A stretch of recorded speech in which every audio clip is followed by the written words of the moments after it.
Hi, I'm Brennan Gurley, and here's what's making headlines across East Texas. A controversial mural in the city of Henderson is drawing criticism from the community. The mural, located in downtown Henderson, advertises the city's Economic Development Corporation, and some are outraged over that decision. This mural, by unelected committees with minimal public input, fails to reflect the values, history, and heritage of our community.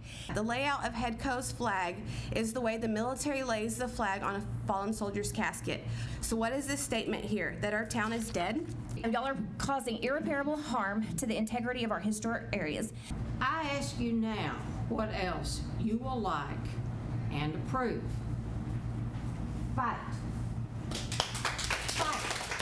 Henderson's Historic Preservation Committee approved mural's design at their last meeting.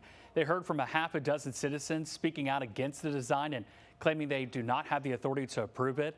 They presented a petition with more than 1,300 signatures. The committee's president says the design has been approved and right now it's out of their hands. HEDCO had their paperwork together. They brought it to us. We saw it. We approved it. And what happens from there is HEDCO has to decide. I feel like that laws have been absolutely violated.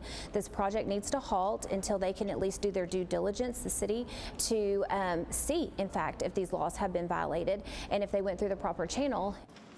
Heel says that they are asking for the mayor or city council to call a special meeting to put a stop to this, and if not, they may demand an election to terminate the existence of HEDCO. East Texas State Representative Cody Harris says the fight to protect Texas groundwater is just beginning. In a Facebook post, Harris says he met with Governor Greg Abbott on Monday to discuss legislation that would safeguard the state's groundwater supply.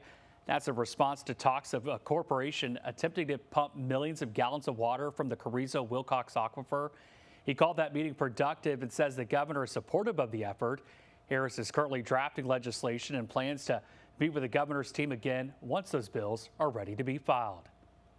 Community members and advocates were on a mission to make their voices heard at Monday's Tyler ISD school board meeting, pushing back against policies they say threaten student safety and access to education. CBS 19's Robert De La Garza has more on what organizers want the school district to address ahead of the next school year. Advocacy groups like East Texas Monarchs and Este Poder were at Monday night's board meeting to call on more transparency from the district when it comes to immigration enforcement and how it impacts Tyler ISD students. During public comments, parents and advocates demanded a clear plan from the district on how it plans to protect all students, including those who are undocumented. Speakers asked the board for better communication, timely and accessible updates to help families understand the impact of state and federal immigration policies on their kids' education. Matthew Bailey with the East Texas Monarchs and Emily Pinal, who represents both East Texas Monarchs and Este Poder, say they've brought these concerns to the district before, but haven't got any clear answers. And we're wanting to understand how Tyler intends to cooperate and how they intend to kind of traverse the waters of these more trying times. There's a lot of uncertainty that our families need to not only be made aware of, but also what's next. You know, what is the district's role in this, and how are they going to be proactive with not just the teachers, but also the students and their families. Both advocates say they plan to continue showing up to the board meetings until the district makes a clear statement and hope that district leaders will listen to immigrant families and address their concerns. Also Monday night, the board approved the 2025-2026 compensation plan, which includes pay raises for district employees under House Bill 2, which was passed by the 89th legislative session and signed by Governor Abbott. Professional staff, including teachers, will see a 3% pay increase. Clerical and trade employees will receive a 5% boost. For CBS 19, I'm Robert De La Garza. Back to you. That's a wrap of your East Texas headlines. I'm Brennan Gurley.